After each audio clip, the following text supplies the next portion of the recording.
So if you want to master a foreign language, traditional wisdom usually says you should practice, I don't know, ordering coffee. Right, or asking for directions to the library. Exactly. You picture flashcards, repetitive exercises, and these very safe, predictable dialogues. It's highly functional, but yeah, very mundane. But what if the actual secret to achieving total advanced fluency isn't found in, like, a simulated trip to the grocery store? Which is what everyone does. Right. What if it's in studying how a man hijacked a Boeing 727, strapped on a parachute, and vanished into the pitch black night? It is definitely a radical departure from the norm. I mean, the traditional language textbook is almost entirely built around everyday certainties. You navigate these binary exchanges where there is always a clear right answer. Which is why the source material we're looking at today completely blew my mind. Welcome to today's deep dive. We have an advanced English workbook that basically throws all those predictable scenarios out the window. It really does. Yeah, instead, it uses one of the most legendary, completely unsolved mysteries in American history to teach high-level language skills. I mean, we are talking about the story of D.B. Cooper. It's a brilliant pedagogical choice, honestly. By focusing on an unsolved crime, the text actively forces the learner to grapple with the unknown. You can't just recite facts. You have to, articulate uncertainty. And that is our mission for this deep dive. We aren't just going to break down the thrilling details of a crime that should have been physically impossible. Though we will do that. Oh, absolutely. But we are also going to use this workbook's exercises to explore the mechanics of how we talk about uncertainty. We'll look at how our vocabulary and really our psychological framing of the unknown actually changes as our language skills upgrade from an intermediate level to a highly advanced one. To really grasp the language of uncertainty, we first have to fully understand the event that created such a massive, enduring void of facts. Okay, let's unpack this. We have to go back to November 24th, 1971. Right before Thanksgiving. Yeah, exactly. So imagine you are boarding a commercial flight on what feels like a totally ordinary afternoon. It's a short hop, less than an hour, from Portland to Seattle. Very routine. Super routine. You look a few rows away, and there's a man sitting there who identifies himself as Dan Cooper. And he looks completely normal, calm, polite, dressed in a dark business suit. Right. Nothing about this guy attracts even an ounce of attention. He is the absolute picture of unremarkable. He blends right into the early 1970s corporate aesthetic, which of course is the perfect camouflage for what he's about to do. Right, because shortly after takeoff, he quietly hands a note to a flight attendant. And here is a detail from the workbook that feels, I don't know, so darkly comedic to me. The flirting. Yes. When he hands her the note, her initial assumption is that he is just flirting with her. She thinks this boring guy in a suit is just slipping her his phone number. That perfectly highlights how normalized the environment felt. The idea of a violent threat was so far removed from her reality in that moment that her brain simply defaulted to a mundane social interaction. She just thought he was a lonely businessman. Exactly. She didn't even want to read it at first. But she eventually does, obviously. And she realizes how wrong she was. The note claims that he has a bomb, and just to prove he isn't bluffing, when she comes over and sits beside him, he briefly opens his briefcase. Just a crack. Right. And inside, she sees what appears to be a tangle of wires and red cylinders. In the blink of an eye, the flirting misunderstanding evaporates, and we are in the middle of a major hijacking. And yet, despite the sudden, extreme nature of the threat, the text points out that his behavior remained incredibly subdued. His demands were surprisingly simple. It's like an ordinary accountant casually ordering a sandwich. I mean, he doesn't want political prisoners released. He doesn't want a manifesto published in the newspapers. No grand demands. Nope. He just asks for $200,000 in cash, 4 parachutes, and a fuel truck waiting for them on the ground when they land in Seattle. It is incredibly methodical. It really is. And this is actually where the workbook introduces our first piece of advanced vocabulary. The crime was described as incredibly daring. Daring, meaning showing courage and a willingness to take risks. And it's an important word here because it wasn't just the act of taking over a plane that was daring. Right. It was the calm audacity with which he executed it in a crowded, confined space. I mean, he never even raised his voice. And the $200,000 he asked for, the workbook defines this specifically as a ransom. Money demanded for the release of someone or something. In this case, the release of the dozen or so innocent passengers. Yeah, people sitting right around him who had absolutely no idea what was happening. What's fascinating here is how the authorities reacted to this daring play. The airline and the FBI took the threat entirely seriously. They didn't try to ambush him on the tarmac. No SWAT teams. Right. They didn't try to call his bluff. When that aircraft landed in Seattle, they delivered exactly what he asked for. They brought the ransom money aboard. They handed over the parachutes. Which feels like the natural end of the story, right? He got Yeah. the ransom, he lets the passengers go, the authorities think they have him cornered. The standard script. Exactly. But he keeps several crew members on board. And then he makes a shocking request that shifts this from a standard hijacking into the realm of legend. He orders the plane to take off again. He sends them right back into the sky, demanding they fly toward Mexico. And not just any sky. It is now around 8 p.m. They are flying south to a cold, rainy Pacific Northwest night. Terrible weather. And somewhere over the dense, unforgiving forests, Cooper starts preparing for his escape. He takes advantage of a design feature you can't even find on modern commercial aircraft. The aft stairs. Yes, he lowers the rear staircase of the Boeing 727 while the plane is in flight. The crew is huddled up in the cockpit, completely isolated. Nobody actually sees him leave. They just feel the pressure change. Right. But at some point, carrying that massive bag of ransom money, he parachutes out into the absolute pitch black darkness. And when the plane eventually lands safely later that night, he's just... Gone. Yeah, he's just gone. He evaporates. There's no trace of him on the ground. Yeah. Nobody recovered, no discarded parachute. It's the exact moment the physical reality of the crime dissolves into pure ambiguity. Okay, wait. I have to push back on this narrative of a clean getaway. Okay, let's hear it. Because I'm looking at the facts presented in this text, and the conditions were brutal. He jumped into the dark over mountainous, heavily forested wilderness, heavy rain, strong winds, temperatures near freezing. He was definitely harsh. And he's wearing a business suit and loafers. Furthermore, the workbook explicitly states he had no known skydiving equipment beyond the parachutes the authorities hastily provided. Doesn't that absolutely guarantee that he just perished? Perished. Yeah, to use the workbook's vocabulary word meaning to die, especially in difficult or violent circumstances, like how could anyone survive that drop? It's a highly logical conclusion, and you are hitting on the exact debate the source material highlights. If you just look at the environmental factors, they were undeniably deadly. Survival seems almost comically unlikely. What? But the investigators also had to weigh contradictory evidence. Cooper appeared highly knowledgeable about aircraft capabilities and parachuting mechanics. Because of the stairs? Yes. He specifically requested a 727 because the aft stairs could be lowered in flight. This wasn't a panicked, impulsive jump. Some experts argue this level of technical knowledge suggests very careful planning. Which raises the real possibility that he knew exactly what he was doing and successfully escaped. Precisely. So we're left with two perfectly logical, completely contradictory possibilities. Either he is a criminal mastermind who pulled off the ultimate heist, or he is a guy who vastly overestimated his abilities and immediately perished in the mud. Which leads to what the workbook describes as the largest manhunt in FBI history. They called it UNRJAC, right? Short for Northwest Hijacking. And the scale of NORJAC was staggering.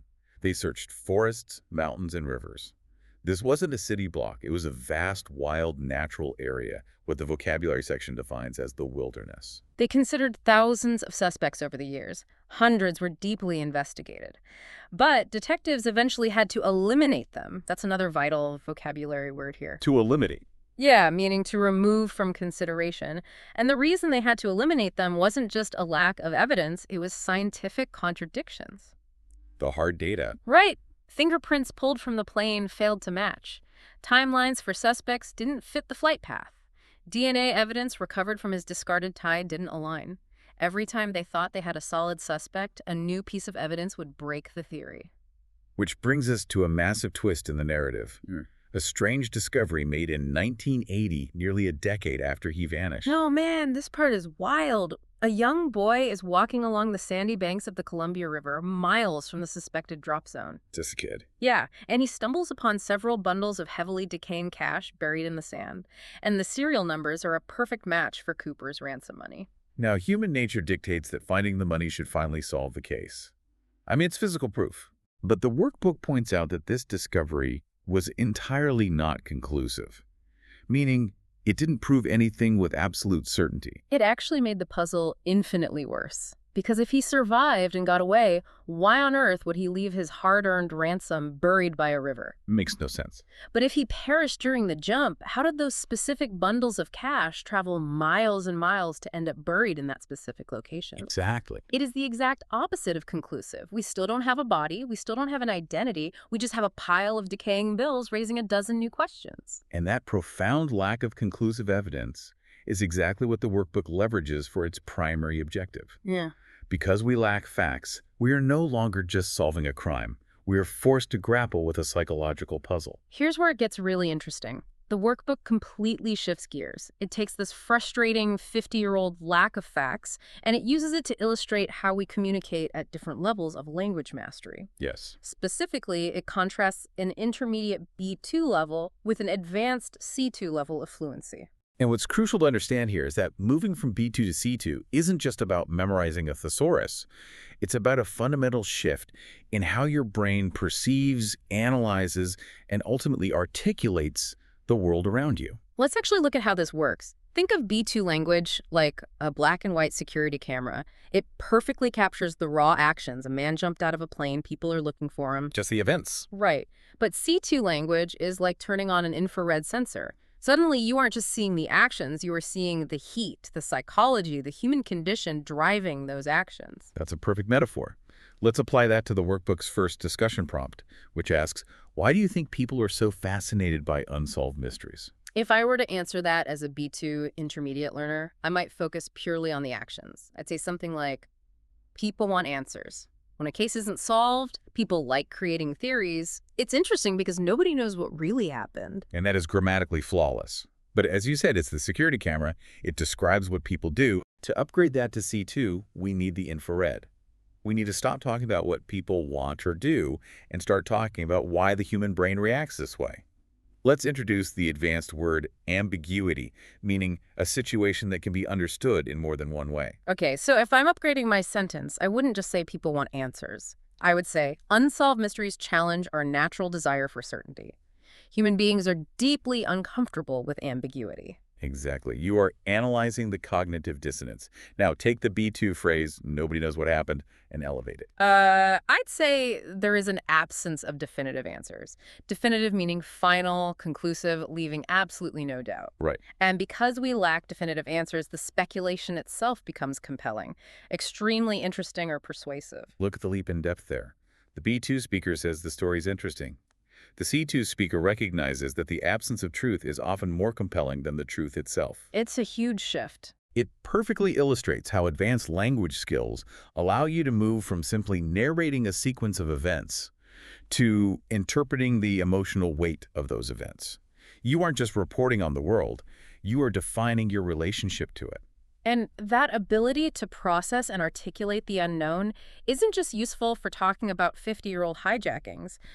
The workbook seamlessly transitions the psychological framework into everyday life with its second discussion prompt. It asks, have you ever faced a situation where you had to act without knowing the outcome? Which is something every single human being experiences. Exactly. The workbook uses the example of changing careers. An intermediate speaker might say, I decided to change jobs, but I wasn't sure if it was right. I was nervous, but I learned you have to take risks to grow. It's clear. It is clear. It describes a feeling of being nervous, and it ends with a simple lesson. But an advanced speaker dissects that nervousness. Yeah. They might describe the uncertainty as intimidating, meaning it actively makes someone feel frightened or lacking in confidence. Yeah, that cuts deeper. But more importantly, the C2 speaker introduces the concept of needing to adapt, to fundamentally change your behavior, to deal successfully with a new situation. And I want to point out something directly to you, the listener, about how the workbook phrases this C2 mindset. It notes that waiting for complete certainty would likely prevent me from moving forward. That's so true. Right. Whether you are Dan Cooper standing at the open rear staircase of a Boeing 727 staring into the freezing pitch-black night, or you are just a person trying to decide whether to leave a comfortable job for a new career path, waiting for 100% certainty means you will likely never make the jump. You will just stay on the plane forever. That is a phenomenal connection, and it reveals the true genius of the source material. It uses the extreme cinematic uncertainty of a daring hijacking to teach us how to articulate the mundane, everyday uncertainties of our own lives. Because we all face them. We do, We all have to make decisions without knowing the definitive outcome. We all have to step into the unknown. We all have to live with a little bit of D.B. Cooper's ambiguity in our lives, whether we want to or not. If we connect this to the bigger picture, the workbook leaves us with a really profound final reflection. We live in a highly advanced modern era. We have forensic science, DNA sequencing, artificial intelligence. We have so much data. We have access to more data right now than any generation in human history. We expect every single mystery to eventually be solved. We almost demand it. Our brains hate that ambiguity. We do. And yet, one ordinary-looking man in a dark business suit boarded a plane in 1971 and left behind a question that entirely defeated all of those modern tools. It's wild to think about. In fact, the text notes that the FBI officially suspended their active investigation of the Norjack case in 2016. D.B. Cooper endures in our cultural memory because he is the ultimate proof that despite all our technology, not everything in life can be neatly categorized and fully explained. Which brings us to a final thought from the source material that I want to leave you with, something to mull over long after this deep dive is done. The workbook suggests that the unknown often appears more attractive than reality. And it makes you wonder if we were to definitively catch D.B. Cooper tomorrow. Like somehow. Yeah, say some new DNA test comes out and we find out he was just some ordinary, boring guy who got lucky and lived quietly. Or worse, we find out he just immediately perished in the mud that night.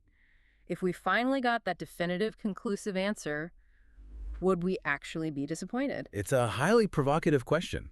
It asks us to consider if the true value of a mystery isn't actually in solving it, but in preserving it. Right. Is it possible that the real value of the D.B. Cooper story is simply how it exercises our imagination? How it forces us in a world utterly obsessed with data and definitive answers to accept and even appreciate the unknown? That's a great point. Because in the end, whether you are trying to master advanced English vocabulary or you are trying to navigate your own intimidating life decisions, you are going to have to deal with ambiguity. You're going to have to leave the comfort of those predictable, safe flashcards and step out into the dark.